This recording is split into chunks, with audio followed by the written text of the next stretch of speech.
the living presence of God Almighty, all beauty and all joy. You've begun to catch that there's a destiny within you. You've begun to catch that there's a vision pulling you, particularly as people are making resolutions and things of that particular nature during the beginning of the year. We want to have more than a resolution. We want to have a vision. We want to be pulled by our righteous purpose. And our purpose is to reflect and to reveal the face of God everywhere according to our unique pattern. And that unique pattern is the vision that's pulling us, that you may have begun to articulate, to feel into, and to sense, and begin to give little, maybe you caught a glimpse, maybe you caught an image, a sign, maybe you caught a sound, maybe you caught a word, maybe you caught more. Maybe for some of you, something opened up and you can actually see why you are here on the planet. You can begin to see your giftedness. You can begin to see what you're to bring. You can begin to see dimensions of the vision, that which you chose to be about before you incarnated on planet Earth. You chose to be here, and you chose to be here at this particular time in human history where so much is going on the planet. The rising of negativity and the rising of an awakened consciousness at the same time. So much is going on. And you've chose to be here to make a difference and to allow your vision to pull you from any sense of selfishness to selflessness to a grander vision for your life and the life of the human family and all sentient beings on the world, on the planet. So now we're going to go to the second question. The second question is about becoming. Here's the sacred truth. You can't have anything that you're not willing to become in consciousness. It's an impossibility. You can manipulate and temporarily get stuff and things, and you can manipulate to get things how you think you might want them. But if there's no vibrational match there, then you will lose it. So there has to be a becoming in consciousness. We all have to be willing to grow. We all have to be willing to transform, to become more of our real self. I don't mean on a personality level. I mean the real God self. The love, the intelligence, the beauty, the creativity, the joy, the genius. You have to be willing to become this.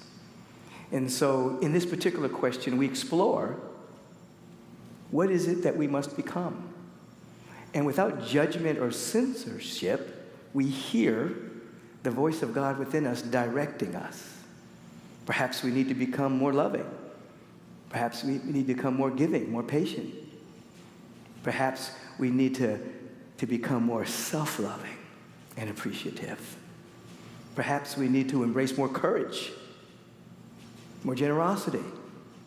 Perhaps we need to be more forgiving and less resentful. Only you know the areas in your life. Other people can think they know, they don't. Other people may think they know what's best for you, they do not. They know what's best for them, and you ultimately know what's best for you. And so when we explore this question, what must we become, without denial or censorship or judgment, we become available to the next steps of our own unfolding, the next step of our own soul's evolution. Now, I come back to no judging, because sometimes you may see something about yourself that needs to change, and you're not to judge it or be mad at it or feel any sense of shame about it. This is an awareness exercise where you're simply shining the light of your awareness on areas where you need to grow. That's it. Without judgment or shame. That's the ego that wants you to be in shame or guilt Because that's how the ego keeps you within a small perception of yourself. And so we open ourselves up, we simply look. What must we become now? Individually, as a community, what must we become as a species in order to survive on this planet with extinction events looming large on the planet? Environmental circumstances are occurring. Nuclear proliferation, pollution, degradation of our soil, wars and rumors of wars. What must we become as a species? What must we become individually? Perhaps we need to individually eliminate any warring that's going on in our own awareness that outpictures itself on the global landscape.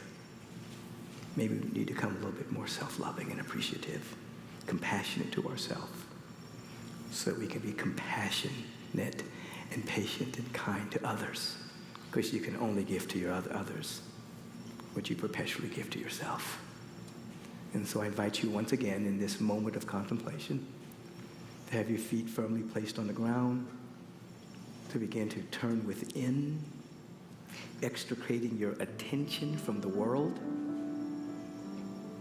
circumstances, situations, even release your own opinions about stuff. When you reach a higher order of being, your opinion, my opinion, is unimportant. It means nothing to the mind of God, our opinions. We want to have insights, revelations, wisdom, and real guidance. So become conscious, turn within, settle into the stillness for a moment, settle into the quietude, settle into the golden silence. As you begin to ask this question, what is it that I must become in order to fulfill my destiny, in order to birth the vision that I'm beginning to articulate? What must I become? Not what must they become, what must he become, or she, or they, or them, or the politicians of the world, or anyone in our life. Not what they must become. What must I become? What is my growing edge? Where must I grow? And just ask, what must I become now? Just ask, where must I grow? What area of my life needs attention? The emotional body, mental body, physical body, body of my affairs,